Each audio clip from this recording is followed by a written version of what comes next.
नमस्कार दोस्तों, स्वागत है आपका आपके channel one nation one exam पर। तो दोस्तों, इस वीडियो में हम लोग यूपीडीएलएड 4 सेमेस्टर मैथ यानी गणित का मॉडल क्वेश्चन पेपर नंबर 2 देखेंगे। ठीक है दोस्तों, इससे पहले मैं एक और मॉडल क्वेश्चन पेपर करा चुका हूं, जिसका आपको डिस्क्रिप्शन में लिंक मिल जाएगा, जहां से आप जाकर उसे देख सकते हैं। दोस्तों, जैसा कि आपका प्रश्न पत्र पूछा जाता है 5 बहुविकल्पीय प्रश्न, जिसके बाद 6 अति लघु उत्तरीय प्रश्न और उसके बाद 7 जो हैं लघु उत्तरीय प्रश्न पूछे जाते हैं। तो वैसे ही मैंने शामिल किया है हर एक चैप्टरों से एक एक क्वेश्चन। ठीक है दोस्तों, जैसा कि आपका सेमेस्टर एग्ज़ाम में पूछा जाता है, इसलिए इस वीडियो को ध्यान से देखिएगा और कोई भी क्वेश्चन जो है मेरे समझाने से पूर्व आप वीडियो को पॉज करके स्वयं से हल कीजिएगा और आप कमेंट कीजिएगा कि आपके कितने मार्क्स आ रहे हैं। तो पहला प्रश्न है 1 minus sine square A multiply by 1 plus ten square A का मान होगा। तो दोस्तों, अगर आपको डायरेक्ट यहाँ पे फॉर्मूला याद होगा तो आपको पता होगा कि 1 माइनस साइन स्क्वायर ए होता है कॉस स्क्वायर ए। इसके अलावा 1 प्लस टेन स्क्वायर ए जो होता है वह होता है सेक स्क्वायर ए। ठीक है दोस्तों, इसके अलावा सेक स्क्वायर ए को हम क्या लिख सकते हैं, इसको हम लिख सकते हैं 1 अपॉन कॉस स्क्वायर ए। यहाँ से हो जाएगा कॉस स्क्वायर ए और सेक स्क्वायर ए की जगह हम लिख सकते हैं 1 अपॉन कॉस स्क्वायर ए। जहाँ से अंश में भी है कॉस स्क्वायर ए और हर में भी है कॉस स्क्वायर ए, तो यह आपस में कैंसिल हो जाएंगे और आपका उत्तर आ जाएगा 1, जो ऑप्शन बी में दिया हुआ है। इसके अलावा अब हम बात करते हैं कि 1 माइनस साइन स्क्वायर ए की जगह आपको याद नहीं है कि कॉस स्क्वायर ए होता है, तो वह कैसे आया। तो दोस्तों, आपको एक आइडेंटिटी पता होगी ट्रिग्नोमेट्री की, जो होती है साइन स्क्वायर ए प्लस कॉस स्क्वायर ए बराबर 1। ठीक है दोस्तों, इसी में अगर हम साइन स्क्वायर ए को दूसरी तरफ भेज देते हैं तो क्या हो जाता है, कॉस स्क्वायर ए बराबर 1 माइनस साइन स्क्वायर ए। यहीं से हमने साइन स्क्वायर ए की जगह कॉस स्क्वायर ए लिखा था। ठीक है दोस्तों, तो आप समझ गए यहाँ पर यह कैसे लिखा गया था। अब हम इसकी बात करते हैं। यहाँ पे हमने 1 प्लस टेन स्क्वायर ए की जगह सेक स्क्वायर कैसे लिखा था, तो 1 प्लस टेन स्क्वायर ए दिया है और 10 को हम लिख सकते हैं साइन अपॉन कॉस, और स्क्वायर लगा है तो हम स्क्वायर लगा देंगे। जिसके बाद हम एक के बटे किसी भी संख्या के बटे में हम 1 लिखते हैं तो कोई फ़र्क नहीं पड़ता है। जिसके बाद हम 1 का और कॉस स्क्वायर का एलसीएम ले लेंगे। तो इसका एलसीएम क्या आएगा, वह आएगा आपका कॉस स्क्वायर ए। ठीक है, यहाँ 1 था और एलसीएम आ गया आपका कॉस स्क्वायर ए, यानी नीचे क्या हुआ, कॉस स्क्वायर ए से मल्टीप्लाई हुआ, तो ऊपर भी कॉस स्क्वायर ए से मल्टीप्लाई हो जाएगा, यानी ऊपर हो जाएगा आपका कॉस स्क्वायर ए और दूसरी तरफ आपका कॉस स्क्वायर ए था और एलसीएम भी कॉस स्क्वायर ए आया, तो यानी यहाँ पे 1 से मल्टीप्लाई हुआ तो ऊपर भी 1 से मल्टीप्लाई हो जाएगा और बीच में साइन लगा है प्लस का, तो यह प्लस ही रहेगा। तो अभी मैंने आपको बताया कॉस स्क्वायर ए प्लस साइन स्क्वायर ए जो होता है वह 1 होता है। तो अब हम यहाँ क्या लिख सकते हैं, 1 लिख सकते हैं और बटे में क्या लिखा है, कॉस स्क्वायर ए।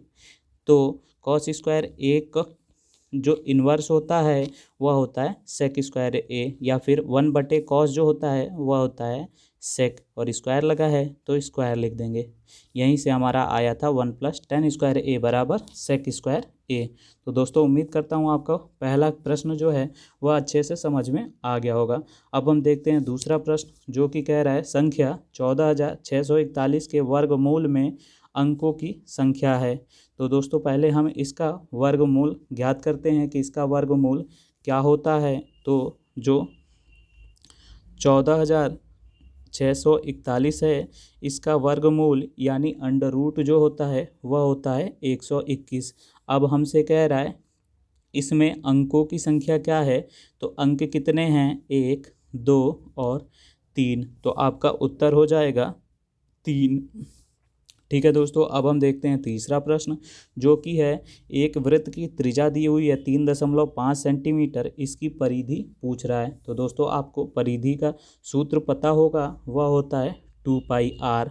अब आप यहाँ से पाई की वैल्यू स्वयं से पुट कर सकते हैं, जो कि होती है 22/7, और आपको आर यानी त्रिज्या दिया हुआ है 3.5 5, तो हम आर की जगह 3.5 लिख लेंगे।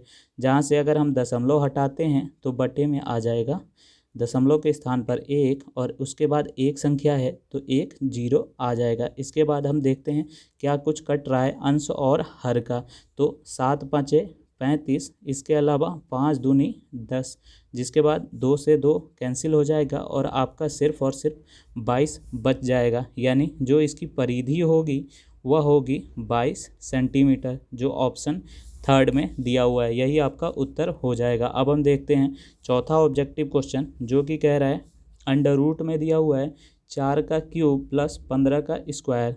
तो पहले हम अंडर रूट में ही 4 का क्यूब कर लेते हैं। तो 4 का क्यूब या 4 का घन का मतलब है 4 को 4 से ही 3 बार गुणा करना है। तो जब आप इसको गुणा करेंगे तो 4 चौके 16 और 16 चौके 64, यानी आप 4 के क्यूब की जगह 64 लिख सकते हैं। जिसके बाद कह रहा है प्लस में है 15 का स्क्वायर, यानी 15 का वर्ग। तो 15 का वर्ग का मतलब है 15 को स्वयं से 2 बार गुणा करना है। तो जब आप इसको गुणा करेंगे तो यह आएगा 225। अब हमें क्या करना है, इसको जोड़ के इसका रूट कर देना है और उसका करना है क्यूब। तो जब आप इसको जोड़ेंगे तो यह जोड़ने पर आएगा अंडर रूट में 289। ठीक है दोस्तों, जिसका करना है हमें घन। ठीक है, तो 289 का पहले हम अंडर रूट करते हैं। तो 289 जो होता है उसका अंडर रूट होता है 17, यानी अब आपका ब्रैकेट हल हो गया और आ गया 17, जिसका हमें करना है क्यूब। क्यूब यानी घन, घन यानी 17 को 17 से ही 3 बार गुणा करना है। तो 17 गुणे 17 गुणे 17 कर देंगे और यही हमारा उत्तर आ जाएगा, जो आएगा 4913, जो कि ऑप्शन ए में दिया हुआ है, यही आपका उत्तर हो जाएगा। अब हम देखते हैं अगला प्रश्न, जो है प्रश्न संख्या 5, जिसमें कह रहा है 2 3 7 9 5 में बहुलक है। तो दोस्तों बहुलक का मतलब होता है वह संख्या जो बहुत बार आई हो। ठीक है, तो आप यहाँ देख रहे हैं सारी संख्याएं एक बार आई हैं, तो इसका बहुलक हो जाएगा कोई नहीं। ठीक है दोस्तों, उम्मीद करता हूँ आपको पांचों ऑब्जेक्टिव क्वेश्चन समझ में आ गए होंगे। अगर आ गए हों तो चैनल को सब्सक्राइब अवश्य कीजिएगा। अब हम देखते हैं अति लघु उत्तरीय प्रश्न, जिसमें छठा प्रश्न है या फिर आपका अति लघु उत्तरीय प्रश्नों में पहला प्रश्न है, समीकरण दिया हुआ है 5x बराबर y। ठीक है दोस्तों, यानी आप यहाँ से अब देख सकते हैं कि y का मान दिया हुआ है कितना, 5x। अब हम दूसरे समीकरण में क्या करेंगे, y की जगह 5x रख देंगे। तो इस समीकरण में आप 2x प्लस y की जगह क्या रख सकते हैं, पहले इक्वेशन से 5x बराबर 7। तो 2x प्लस 5x कितना हो जाएगा, 7x, बराबर हो जाएगा 7 के। और यहाँ दोनों तरफ 7 है तो यह कट जाएंगे और x बराबर हो जाएगा 1, यानी आपका जो x का मान आ गया वह 1 आ गया। परंतु प्रश्न में आपके y का मान पूछ रहा है, तो अब हम पहले इक्वेशन में x की जगह 1 रख देंगे। तो 5x बराबर y था, जहाँ पे हम x की जगह 1 रख देंगे तो y बराबर आ जाएगा 5 एकम में 5। तो आपका उत्तर आ गया y बराबर 5। अब हम देखते हैं अगला प्रश्न, यानी प्रश्न संख्या 7, जो कह रहा है cos a बराबर अंडर रूट 3/2 हो तो साइन a का मान बताइए। तो दोस्तों cos a बराबर अंडर रूट 3/2 दिया हुआ है। अब आपको ढूंढना है कि cos में अंडर रूट 3/2 किसका मान होता है। तो दोस्तों आपको पता होगा जो अंडर रूट 3/2 होता है वह कॉस में, या जो आपकी टेबल होती है उसमें मान होता है किसका, 30 का। ठीक है दोस्तों, यानी आपका जो यह आ जाएगा cos a बराबर cos 30। ठीक है दोस्तों, यहाँ से आपका क्या आ गया, a का मान आ गया 30 डिग्री।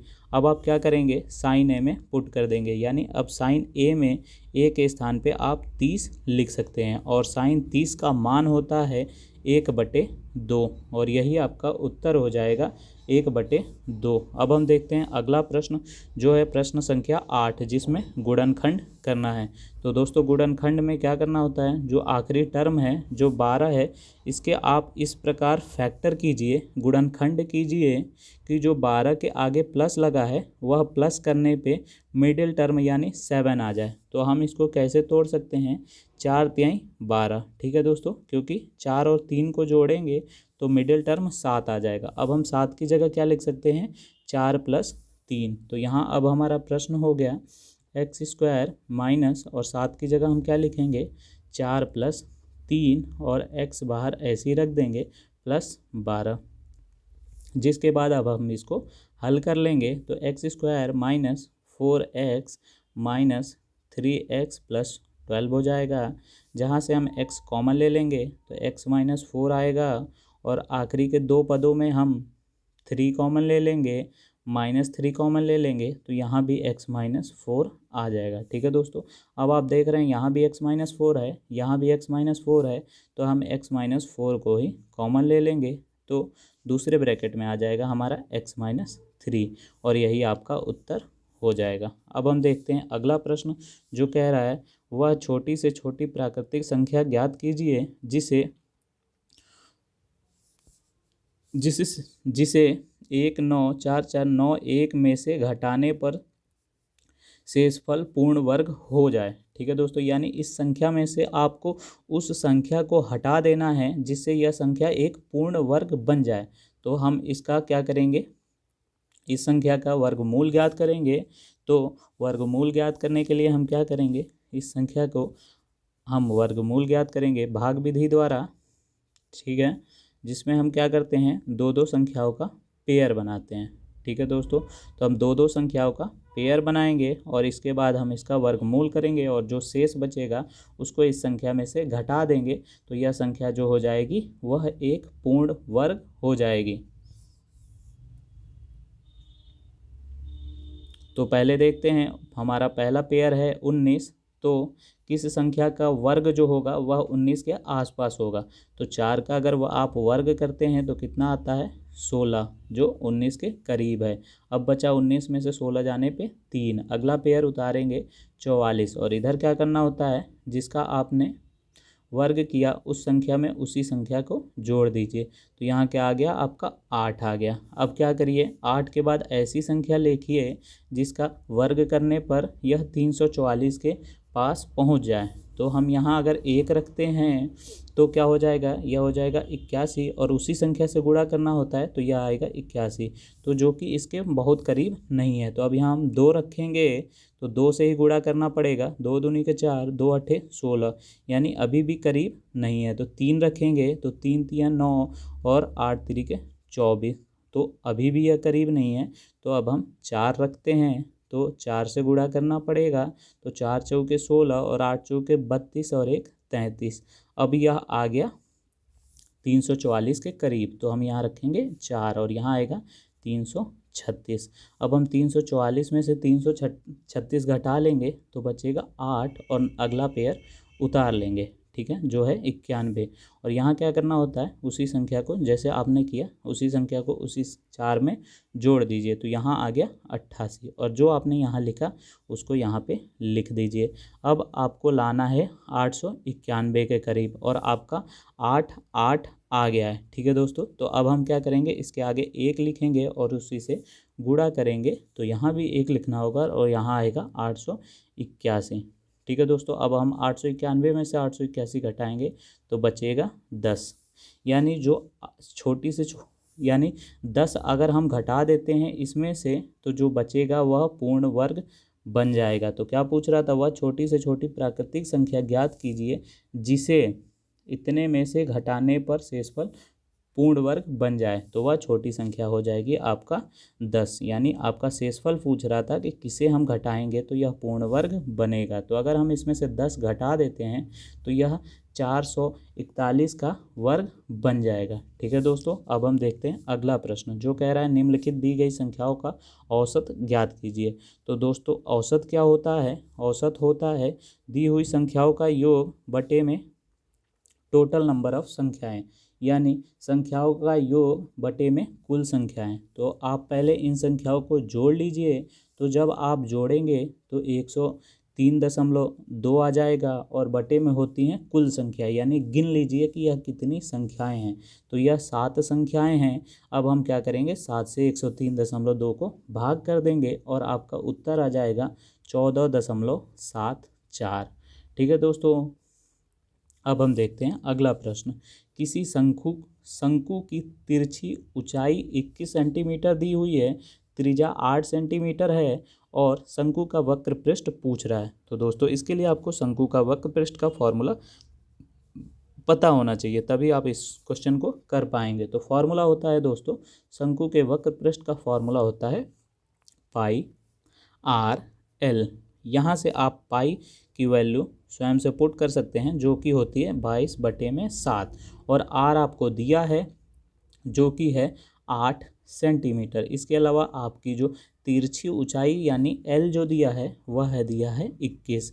अब आप 7 से 21 को कट कर सकते हैं, 7 तियाएँ 21, जिसके बाद अब आप 22 गुणे 8 तिरिके 24 यानी 22 गुणे 24 कर देंगे तो आपका उत्तर आ जाएगा 528 सेंटीमीटर स्क्वायर, यानी यह आ जाएगा आपका शंकु का वक्र पृष्ठ। दोस्तों क्वेश्चन अगर आपको समझ में आ रहा होगा तो अपने सहपाठियों के साथ अवश्य शेयर कीजिएगा। और यह सभी महत्वपूर्ण प्रश्न हैं, इसलिए आप मेरे कराने से पहले खुद से सॉल्व कीजिए, उसके बाद आंसर का मिलान करने के लिए वीडियो को देखिए। ठीक है दोस्तों, क्योंकि मैं चाहता हूं कि आप क्वेश्चनों को खुद से करें। ठीक है, अब हम देखते हैं लघु उत्तरीय प्रश्न जो 2-2 मार्क्स के पूछे जाते हैं।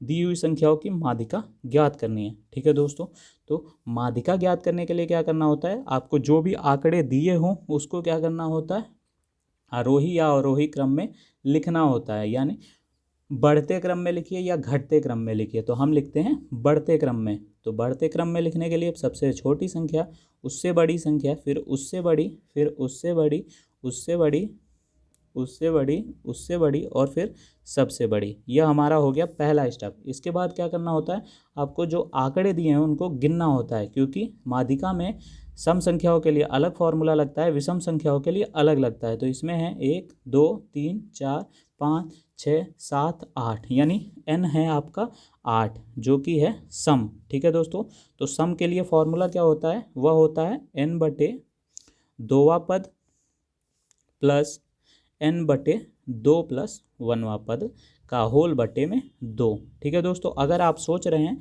कि यहाँ 8 की जगह अगर विषम संख्या 7 आ जाता तो क्या करते, तो आप पिछला मॉडल क्वेश्चन पेपर देख सकते हैं, उसको मैंने सॉल्व कराया वहाँ पे। तो अब आप क्या करेंगे, यहाँ n/2वां पद यानी n क्या है 8 है, तो 8/2 यानी चौथा पद लेंगे। ठीक है दोस्तों, तो यहाँ पे चौथा पद क्या लेंगे, पहला, दूसरा, तीसरा, चौथा, यानी 9 लेंगे। और यहाँ पे क्या है n/2, n क्या है 8, 8/2 यानी 4 और 4 + 1 यानी 5वां पद, यानी यहाँ लिया आपने चौथा पद जो है 9 और यहाँ लेंगे आप 5वां पद यानी 10 का होल बटे में 2। अब आप इसको जोड़ेंगे तो 9 + 10 हो जाएगा 19 और 19/2 कर देंगे तो 2 9 18 और जिसके बाद बचेगा आपका 1, तो दशमलव लगाएंगे और उसके साथ शून्य हो जाएगा तो 2 × 10 यानी आपका माध्यिका आ जाएगा 9.5। अब हम देखते हैं अगला प्रश्न जो है दो शंकुओं के आयतन का अनुपात दिया है। ठीक है दोस्तों, तो जैसे ही आपने आयतन देखा, शंकुओं के आयतन का फॉर्मूला लिख लिया जो कि होता है πr²h। ठीक है, πr²h। अब आपसे क्या कह रहा है, उनका अनुपात दिया है 2/3 या फिर 2:3। तो हम क्या करते हैं, पहले एक शंकु लिख लेते हैं, फिर दूसरा शंकु लिख लेते हैं और दोनों को अनुपात में लिख देते हैं जो कि बराबर है 2/3 के। और यह हमारा ऊपर वाला पहला शंकु है तो R1 हो जाएगा और H1 हो जाएगा, यह R2 हो जाएगा और H2 हो जाएगा। अब हम आगे बढ़ते हैं, उनके आधारों की त्रिज्या का अनुपात 1/2 है, यानी जहाँ जहाँ आपको त्रिज्या दिख रहा है वहाँ पे आप 1/2 लिख सकते हैं रेशियो में। ठीक है दोस्तों, तो आप यहाँ देखेंगे कि यह जो पाई है वह पाई से पाई कैंसिल हो जाएगा, कि क्योंकि पाई की वैल्यू जो होती है कांस्टेंट होती है, हमेशा समान होती है। यहाँ भी 22/7 होगा, यहाँ भी 7 होगा, तो यह दोनों आपस में कैंसिल हो जाएगा। इसके अलावा आप रेडियस की जगह क्या लिख सकते हैं, 1/2, यानी पहली R1 की जगह 1 लिखेंगे और R2 की जगह क्या लिखेंगे, 2, और यहाँ फॉर्मूले में स्क्वायर है तो दोनों का स्क्वायर कर देंगे। और यहाँ साथ में है H1 और H2 बराबर 2/3। जिसके बाद कह रहा उनकी ऊंचाइयों का अनुपात ज्ञात कीजिए। तो ऊंचाइयों का अनुपात ज्ञात करने के लिए क्या करना होगा, आप इस त्रिज्या को दूसरी तरफ भेज दीजिए। तो यहाँ क्या है, नीचे है तो यह जाएगा, त्रिज्यक गुणा होगा तो ऊपर चला जाएगा, ठीक है दोस्तों। और 2 का स्क्वायर है, इसलिए 2 का वर्ग क्या होता है, 4 होता है, तो ऊपर जाके 4 गुणा हो जाएगा। और इसी प्रकार 1 का वर्ग जो ऊपर है वह नीचे हो जाएगा, क्योंकि यहाँ क्रॉस मल्टीप्लाई हो रहा है तो यह नीचे आ जाएगा। तो अब क्या हुआ, 4 दूनी 8 और बटे में क्या आया आपका 3। तो यही आपका उत्तर हो गया H1/H2 बराबर 8/3, जिसको आप अनुपात में 8:3 भी लिख सकते हैं, ठीक है दोस्तों। उम्मीद करता हूँ आपको सारे क्वेश्चन समझ में आ रहे होंगे। अब हम देखते हैं अगला प्रश्न, जो है प्रश्न संख्या 14, जिसमें कह रहा है √3 की घात लगी हुई है 5 और गुणे में है 9 का वर्ग बराबर 3 की घात n है गुणे 3 √3 है, तब n का मान बताइए, ठीक है दोस्तों। यानी यहाँ पे जो आपका n दिख रहा है उसका मान बताना है, ठीक है दोस्तों। तो हम क्या करते हैं, इसको सॉल्व करते हैं। तो यहाँ √3 लगा है और किसी भी संख्या पे अगर रूट लगा हो तो रूट क्या होता है, यह जो करनी लगी है यह क्या होती है, उस संख्या की घात होती है 1/2, यानी x के ऊपर लगी है तो x की घात हो जाएगा 1/2। इसी प्रकार यहाँ पे हो जाएगा 3 की घात 1/2 और बाहर क्या है 5 है, तो यहाँ 5 गुणा हो जाएगा, यानी यह हो जाएगा 5/2। और यहाँ दिया है 9 का स्क्वायर, और 9 को हम क्या लिख सकते हैं, 3 का स्क्वायर, और जिसके बाहर आ गया यह वाला स्क्वायर, यानी यह दोनों भी आपस में गुणा हो जाएंगे, तो यह हो जाएगा 3 की घात 4। और इसके अलावा यहाँ हो जाएगा बराबर 3 की घात n गुणे 3, और यहाँ क्या है दोस्तों √3, तो यह भी हो जाएगा 3 की घात 1/2। अब आप देख रहे हैं जो आधार है वह सेम है, तो जो घातें होती हैं वह जुड़ जाती हैं। तो यहाँ हो जाएगा 3 की घात 5/2 + 4, और दूसरी तरफ हो जाएगा 3 की घात n प्लस, यहाँ कुछ नहीं है तो 1 होगा, n + 1 + 1/2। अब आपके बाईं तरफ भी आधार 3 है और दाईं तरफ भी आधार जो है 3 है, तो जब दोनों पक्ष में आधार सेम हो तो जो घातें होती हैं वह आपस में अब बराबर हो जाती हैं। तो क्या हो जाएगा 5/2 + 4 जो है वह n + 1 + 1/2 के बराबर हो जाएगा। तो यहाँ एलसीएम ले लीजिए, तो एलसीएम लेंगे 2 और 1 का तो 2 आएगा, और यहाँ हो जाएगा 5 + 8, ठीक है दोस्तों, क्योंकि यहाँ 4 था और बटे में था 1, तो एलसीएम लिया 2 तो यह हो गया 2, यानी 5 + 8 हो गया, तो यह हो गया 13/2। यह आ गया आपका बाईं तरफ। और दाईं तरफ क्या होगा, एलसीएम लेंगे हम 2, तो यह हो जाएगा 2n + 2 + 1, यानी 2n + 3/2, ठीक है दोस्तों। अब आप देख रहे हैं कि दोनों तरफ क्या है, बटे में है 2, तो यह आपस में कैंसिल हो जाएंगे, ठीक है दोस्तों। इसके अलावा यहाँ 13 है और इधर 3 है, तो इस तरफ आएगा तो यह माइनस हो जाएगा, तो 13 में से 3 जाएगा तो बचेगा क्या 10 बराबर 2n। और अब हम 2 से 10 को काट देंगे तो n बराबर आ जाएगा 5, और यही आपका उत्तर हो जाएगा, ठीक है दोस्तों। अब हम देखते हैं अगला प्रश्न, जो कि है प्रश्न संख्या 15, जिसमें सिद्ध करना है कि साइन 8a + साइन 2a बराबर 2 sin 5a cos 3a है, ठीक है दोस्तों। तो यानी यहाँ आपका फॉर्मूला लग रहा है साइन c + d का। तो पहले मैं साइन c + d का फॉर्मूला बता देता हूँ, साइन c + साइन d। जहाँ भी आपको साइन c + साइन d दिखे वहाँ पे आप क्या लिख सकते हैं, 2 साइन c + d बटे में 2 कॉस c - d बटे में 2। यानी अब आप इसकी जगह क्या लिख सकते हैं, 2 साइन c यानी 8a और d यानी 2a बटे में 2 और यहाँ लिख सकते हैं कॉस सी यानी 8a और क्या है माइनस है यहाँ पे तो माइनस और डी यानी 2a बटे में 2।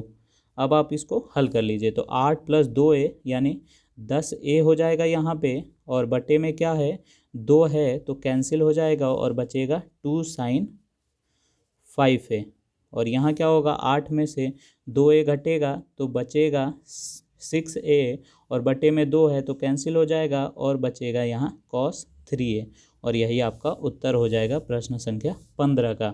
अब हम देखते हैं अगला प्रश्न जो कि है निम्न चित्र में O वृत्त का केंद्र है यानी यह आपका केंद्र है। इसके अलावा ABCD जो है वह चक्रीय चतुर्भुज है। इसका मतलब हुआ जो अपोजिट एंगल होंगे वह उनका सम होगा 180 के बराबर यानी angle D plus angle B होगा 180 जोड़ने पर और angle A plus angle C जो होगा वह भी होगा 180। ठीक है दोस्तों क्योंकि यहाँ चक्रीय चतुर्भुज लिखा भी है और आपको सर्कल में चतुर्भुज दिखाया भी गया है। इसके अलावा दिया हुआ है ADC यानी यह कोण दिया हुआ है आपका 140 और आपसे BAC यानी यह कोण पूछ रहा है। ठीक है दोस्तों तो अभी मैंने आपको बताया चक्रीय चतुर्भुज है यानी अपोजिट एंगलों का सम जो होगा वह 180 होगा यानी angle D plus angle B का जो योग होगा वह 180 होगा जिसमें से एंगल D आपको 140 दे दिया गया है तो एंगल B आप यहाँ से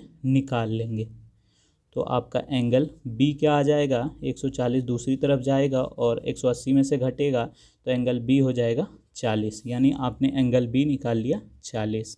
अब आपको एंगल A निकालना है तो आप क्या करेंगे एंगल C भी निकाल लीजिए।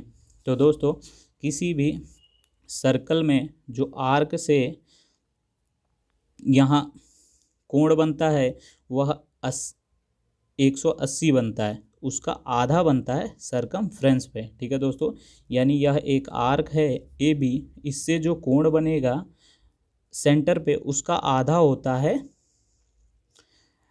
सरकमफ्रेंस पे। ठीक है दोस्तों तो यहाँ एक स्ट्रेट लाइन है या डायामीटर दिया हुआ है तो यह कितना है 180 तो इसका आधा हो जाएगा यहाँ पे तो यहाँ क्या होगा 90। ठीक है दोस्तों इसके अलावा यह एक और थ्योरम है कि अर्धवृत्त में जो इस आर्क से या जो डायामीटर से जो सरकमफ्रेंस पे एंगल बनता है वो 90 डिग्री का बनता है तो यहाँ एंगल C आ गया 90 यानी एंगल B आपने पता कर लिया 40 और एंगल C पता कर लिया आपने 90 और यह एक ट्रायंगल बन रहा है तो आपको पता होगा किसी भी ट्रायंगल के तीनों कोणों का योग जो होता है वह 180 होता है तो यह 40 हो गया यह 90 हो गया तो A कितना होगा कि यह तीनों का कोण 180 हो जाएगा।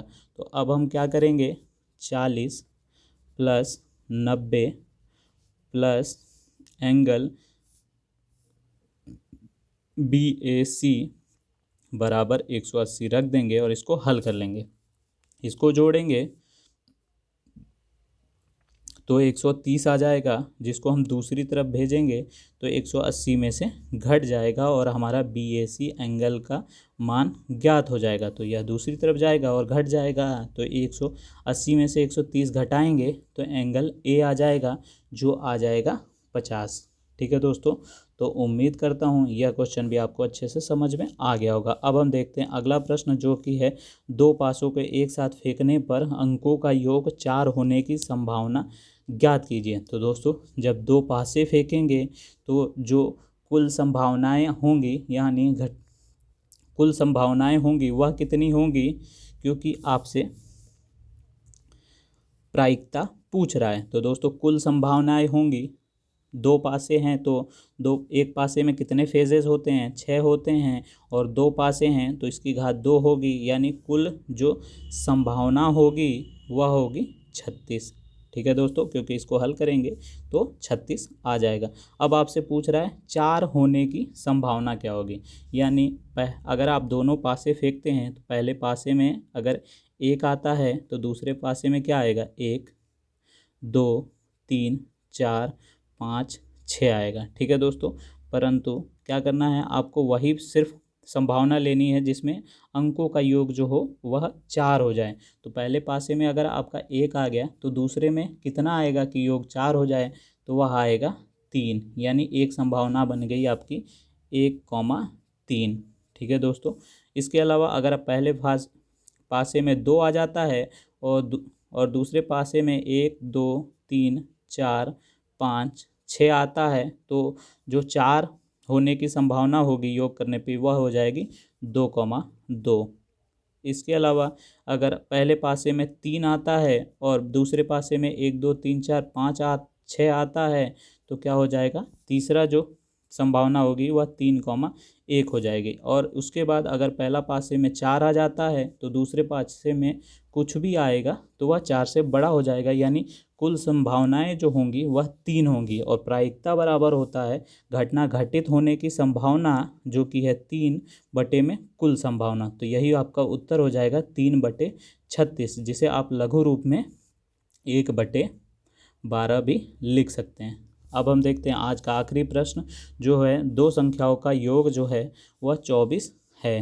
तो एक संख्या x हो गई, दूसरी y हो गई, इनका योग जो है वह 24 है। और उसके बाद कह रहा उनमें से एक संख्या दूसरी संख्या के 2 गुनी है, यानी यह एक संख्या जो है वह इस संख्या के 2 गुनी है, यानी इसका मान दिया है दूसरी संख्या के 2 गुने के बराबर, यानी x हो गया 2y।